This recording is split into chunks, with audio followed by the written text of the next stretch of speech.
Today's vlog mga kago-vlog is may ayusin tayo na Bluetooth speaker at ayaw nang mag-ilaw or mag-function at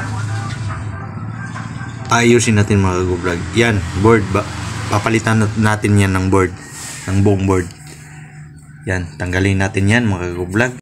Itong speaker na kasi mga kago-vlog ayaw nang mag-function at ito yung ipapalit natin na board. Hindi siya original mga kagopo vlog pero okay na din ito dahil pare-pareho lang naman din ito ng ng mga electronic parts. Kasi ang original na board mga kagopo vlog may mga shortage na mga electronic parts at ayaw nang gumana kaya palitan natin ito ng ibang board mga kagopo vlog. Yes. At ito yung mga kagopo vlog. Susundin lang yun natin yung pattern kasi may guide yan kung saan yun nakalagay yung mga sakit.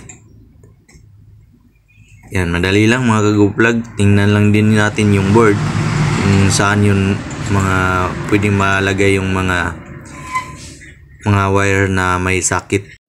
Ilipat ko muna yung mga wirings na may mga sakit mga kago-vlog.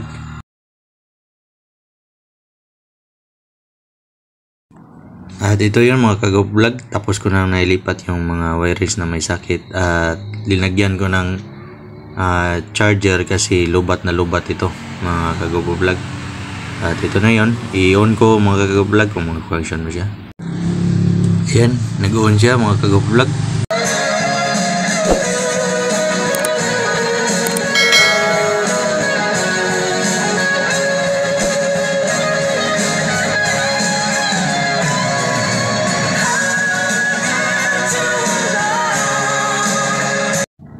Ibalik ko muna mga kagopo vlog.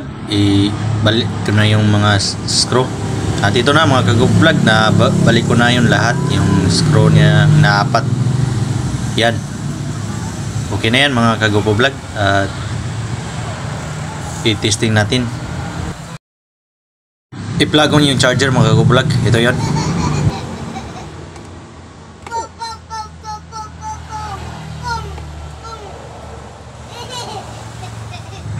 Yan, gumana mga kagopo vlog. Guna at i-on natin. Ito na siya mga kagopo vlog. At naging maayos na yung paggagawa natin mga kagopo vlog. At mga kagopo vlog, salamat sa panonood. Thank you for watching mga kagopo vlog. At please support my YouTube channel Guwapo Ko Vlog and my FB page Junel Candunis Vlog. Mga kagopo vlog, thank you sa panonood.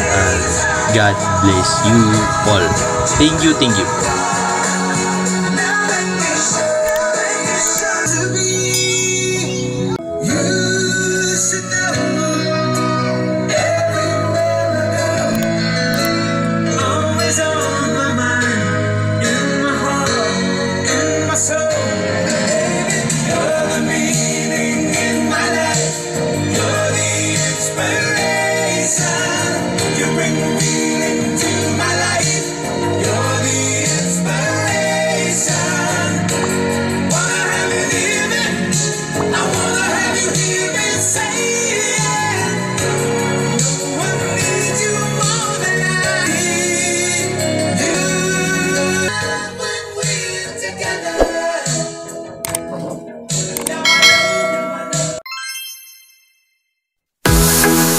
Yeah.